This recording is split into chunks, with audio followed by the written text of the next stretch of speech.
God divorced humanity. Said, I'm done with you guys.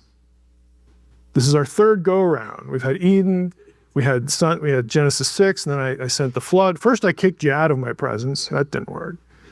Then we send the flood to wipe the slate clean. That didn't work. And I promised to never do it again. So now we're at it again. And, humanity is in rebellion. So he says, okay, you don't want me to be your God. You don't want to take your marching orders from me. Fine. I'm going to give you what you apparently want. I'm going to assign you to lesser beings. This is Deuteronomy 32:8. When the Most High divided up the nations, that's a reference to Babel. That's when the nations get divided. He divided them up according to the number of the sons of God. But Israel is Yahweh's portion. Jacob is his inheritance. Because God divorces humanity en masse, assigns them to lesser beings, and they're supposed to rule according to God's rules of justice. That's what we find out in Psalm 82. That's why God's mad at them, because they don't do that. They're not supposed to take worship for themselves, but they do. They even seduce the Israelites. If you keep reading in Deuteronomy 32, you hit verse 17, you have the Israelites, were sacrificing to Shadim, which most English translations translate as demons. It's kind of an unfortunate translation. Shadim is the plural of an Akkadian term, shadu, which means a territorial entity, which makes perfect sense in the context of Deuteronomy 32, because we're talking about geography.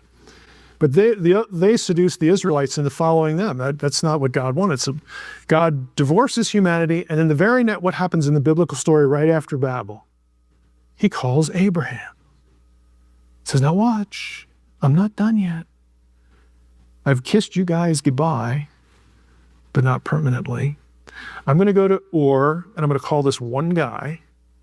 And he's a perfect candidate because he's old, and his wife is old and can't have kids, but I'm going to enable her to have a child.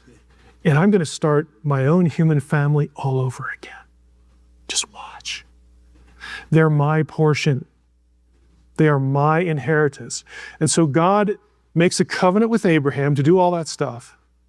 And then he squeezes in the covenant language that through your seed, all of the nations that I just divorced will be blessed.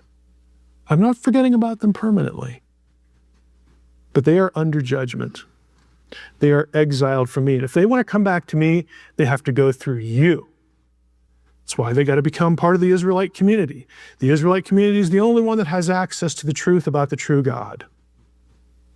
You must be in right relationship with God through them until we get the seed, who is Jesus. That's what Paul says in Galatians 3 and Galatians 6. I mean, all of these thoughts are connected. This is the tapestry of the biblical salvation.